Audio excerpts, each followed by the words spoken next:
రవి గారు, జనసేన పార్టీ అధ్యక్షులు సేనాని పవన్ కళ్యాణ్ ఈ మధ్య ఆయన పంథ కొంచెం కాదు బాగా మారినట్టుగా కనిపిస్తుంది. అంటే ఎప్పుడు లేని విధంగా బాగా అగ్రెసివ్ గా తన వాళ్ళ మీద, ఎదుటి వాళ్ళ మీద, మాజీల మీద, అందరి మీద ఘాటైన విమర్శలు ఆయన చేస్తూ ఉన్నారు.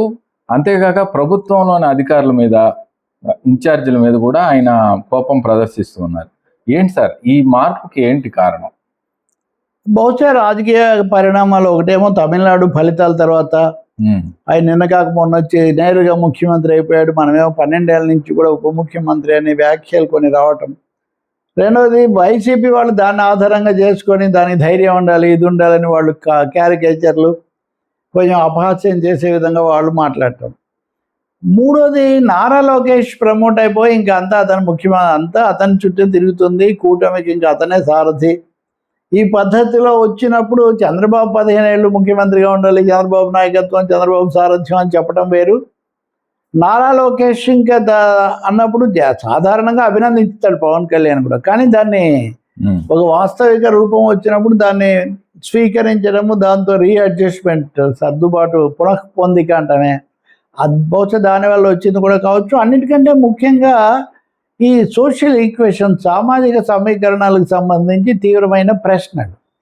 ఆ ప్రశ్నలు ఏంటంటే అంబటి రాంబాబు ఇంటి మీద దాడి, విధ్వంసం అవన్నీ జరిగినప్పటి నుంచి కాపుల రాజకీయాలు, కాపు పెద్దలు, కాపు వర్గాలు, లేదా గోదావరి జిల్లాలో వీటన్నిటిలో కూడా మనము తెలుగుదేశంతో పెట్టుకోవడం వల్ల తెలుగుదేశానికి మేలు జరిగింది, కానీ మనకేం జరిగింది, మనం ఏం దెబ్బతిన్నామన్న ఒక భావన కొంతమందిలో సహజంగా వచ్చింది.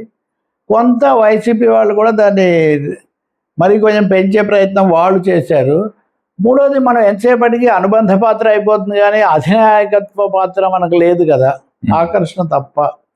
వీటన్నిటిని కూడా ఏదో సమాధానమో సంతృప్తి పడినా పడకపోయినా చెప్పాల్సిన ఒక బాధ్యత కూడా పదవులకు సంబంధించి కూడా స్థానికంగా తాము ప్రాతినిధ్యం వహిస్తున్న నియోజకవర్గాల్లో కూడా టీడీపీదే మాట చెల్లుతుంది, అధికారులు కూడా వినడం లేదు. కాలుష్యము, ఇది పర్యావరణానికి సంబంధించి అట్లాంటి అంశాల్లో కూడా ర్యాంకుల్లో కూడా పవన్ కళ్యాణ్ శాఖకు చాలా తక్కువ ర్యాంకు వచ్చిందని మీడియాలో రావటం, ఇలా చెప్తూ పోతే కనుక అనేక అంశాల్లో కొంచెం నిరుత్సాహకరంగా, కొంచెం మనం కీలక స్థానంలో ఉన్నామా లేదా ఇంత చేసి కూడా ఇట్లా ప్రశ్నలు వచ్చాయి. వీటన్నిటికీ జవాబు ఎప్పుడో ఒకసారి చెప్పాలని పవన్ భావించినట్టుగా కనిపిస్తుంది. ఈ క్రమంలో ఆయన మొన్న చికిత్స తీసుకొని ఓ 10-15 రోజులు బ్రేక్ తీసుకొని ఇవన్నీ అవి రాగానే ఈ రెండింటిని కూడా మిళితం చేసి మళ్ళీ మాట్లాడడం మొదలుపెట్టారు. దానికోసం రాజమండ్రిని ఎంచుకున్నారు. అంతకుముందు కూడా ఆయన రాజమండ్రి కవాత్ అని అక్కడే ఇవన్నీ చేశారు, సొంత ప్రాంతం కూడా కదా. సో అక్కడ ఆయన మొదట కార్యకర్తలతో మాట్లాడారు, తర్వాత అధికారిక సమీక్ష, గోదావరిలో షికారు చేశారు, ఆ తర్వాత మళ్ళీ మాట్లాడారు. వీటన్నిటి ద్వారా తన మనసులో ఉన్నటువంటి ఆవేదన, ఆగ్రహము, అసంతృప్తి, ఆయనే ఉపయోగించిన పదం కొంచెం అసూయ కలుగుతుందని ఇవన్నీ ఆయన వ్యక్తం చేశారు. ఇవి ఒక విధంగా చూస్తే ఇప్పుడున్న రాజకీయ పరిస్థితిని ప్రతిబింబిస్తాయని మనం అనుకోవాల్సి వస్తుంది. వైసీపీని లేదా జగన్మోహన్ రెడ్డి విధ్వంసాన్ని ఎదుర్కోవాలంటే కూటమి కడితే తప్ప కుదరదు అని నమ్మడం వల్లనే కట్టాను. నేనే దాన్ని అంకురార్పణ చేశాను. కొన్ని సెకండ్లు కూడా పట్టలేదు జైల్లో ఉన్న చంద్రబాబును చూశాక నాకు. రెండవది, చంద్రబాబు జైల్లో ఉన్నాడు కాబట్టి ఇప్పుడు నేను సొంతంగా పెరగొచ్చు అని నేను ఆలోచన చేయలేదు. ఎందుకంటే ప్రత్యర్థులు బలహీనంగా ఉన్నప్పుడు దానివల్ల ఉపయోగం పొందకూడదు అని, అంటే ఇది ఒక సిద్ధాంతం, దీన్ని పొడిగిస్తే ఇంకా చాలా దూరం పోతుంది, నేను అలా భావించలేదు అని చెప్తూ ఒక విధంగా తను ఎదుర్కొన్న సంఘర్షణలు ఇట్లాంటివి చెప్పారని అనుకోవాల్సి వస్తుంది.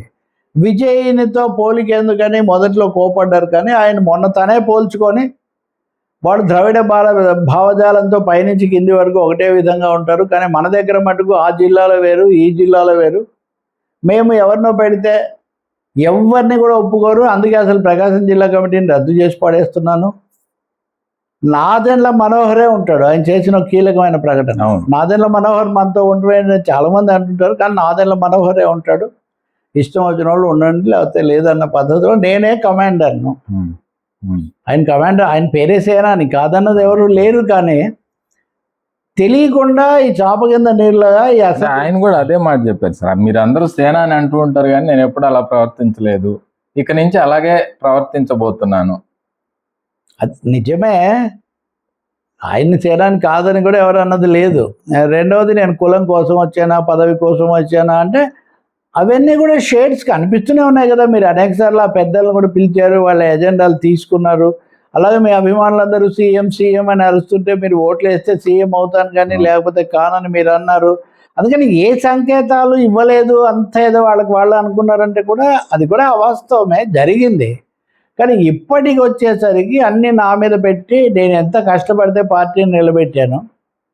పార్టీ నుంచి ముఖ్యమైన వాళ్ళు ఉదాహరణకు జేడీ లక్ష్మీనారాయణ ఇంకొకరు వెళ్ళిపోయారు. వాళ్ళు ఉంటే నేను వాళ్ళకే అవకాశం ఇద్దును కదా, ఆ మాట అనలేదు. కానీ ఇప్పుడు తను చేస్తున్నవన్నీ అనివార్యమైన పరిస్థితుల వల్ల చేసినవి, ఇతరుల వల్ల చేసినవి, అన్యుల వల్ల చేసినవి తప్ప తనదేమీ పొరపాటు లేదు అని చెప్పే ఒక ప్రయత్నం బలంగా చేసినట్టుగా కనిపిస్తుంది. ఎందుకు చేయాల్సి వచ్చింది అది? దాని మీద వ్యాఖ్యానిస్తే, విమర్శిస్తే కూడా కొంత అసహనంతో ఉన్నారా ఆయన అనేది స్పష్టంగా అర్థమవుతుంది. ఇప్పుడు నా వ్యాఖ్యలు కూడా ఎలా అయినా తీసుకోవచ్చు, ఆయన స్వేచ్ఛ అయింది.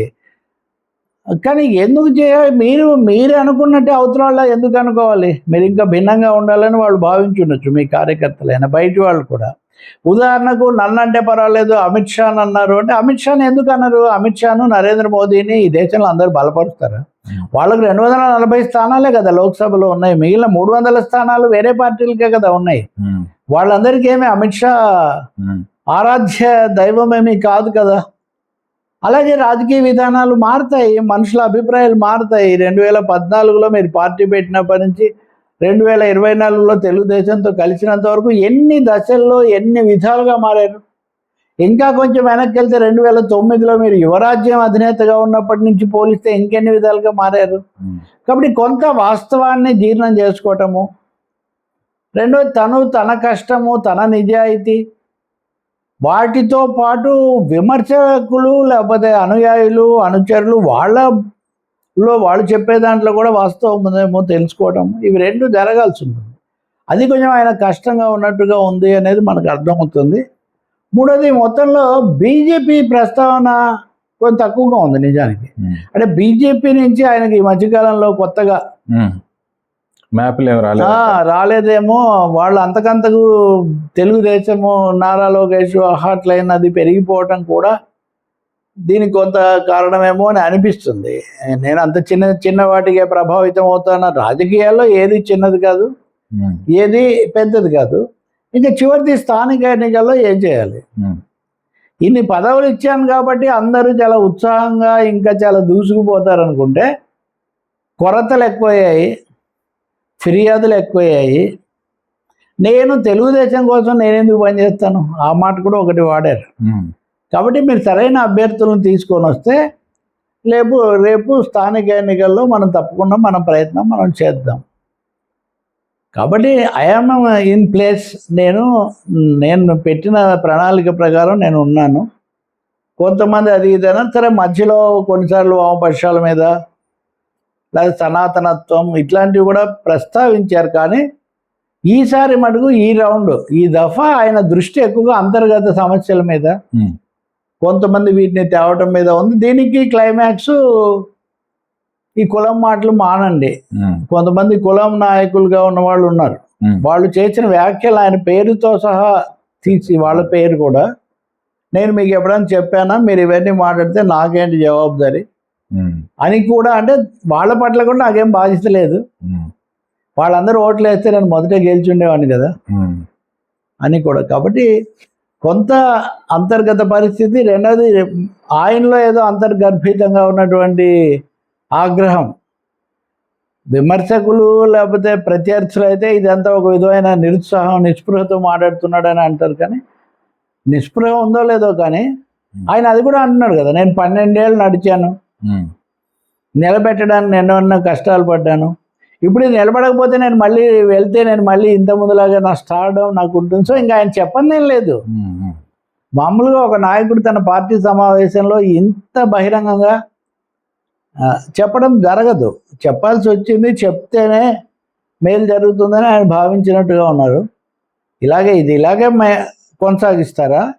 లేక మళ్ళీ కాస్త సర్దుబాటు, సామరస్యము, సాంత్వనం దిశలోకి వస్తారా అన్నది మనం చూడాలి. ప్రత్యర్థులు అయితే మటుకు, విమర్శకులు అయితే మటుకు ఇదంతా బాగాలేదని. ఇంకోటేమో కొంతమంది ఉంటారు కదా ఆయనతో పాటు, ఆయన విమర్శ చేసింది రాజకీయ పార్టీనా, ఒక మీడియా వ్యక్తినా, లేకపోతే ప్రత్యర్థి పార్టీ, అది వాళ్ళకి అనవసరం. తాము ఇంకా తీవ్రంగా దాడి చేస్తే తమ సేనాని సాటిస్ఫై చేయొచ్చు అనే బ్యాచ్ కూడా ఒకటి ఆయనకి ఎక్కువగా ఉంది. అవన్నీ ఇక్కడ ప్రభావం చూపిస్తాయి. Right sir.